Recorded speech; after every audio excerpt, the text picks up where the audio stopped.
There's a Wocket in my pocket by Dr. Seuss.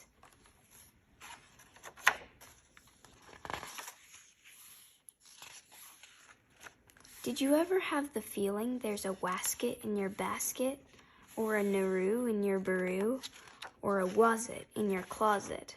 Sometimes I feel quite certain there's a jerton in the curtain. Sometimes I have the feeling there's a zock behind the clock. And that self up on the shelf. I've talked to him myself. That's the kind of house I live in. There's a nink in the sink and a zamp in the lamp. I think they're rather nice, I think. Some of them are very friendly, like the yacht in the pot. But that yottle in the bottle, some are friendly, some are not.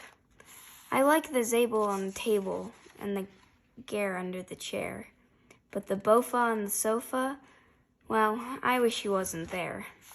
Those nutbirds in the cupboards, they're good fun to have about.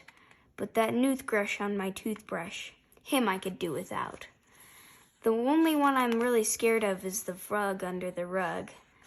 And the quimney up the chimney, I don't like him, not at all.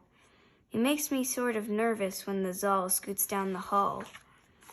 But the yeps on the steps, they're great fun to have around. And so are many, many other friends that I have found. Like the teller and the neller and the geller and the deller and the beller and the weller and the zeller and the cellar. And the geeling on the ceiling and the zower in my shower. And the zillow on my pillow. I don't care if you believe it. That's the kind of house I live in, and I hope we never leave it.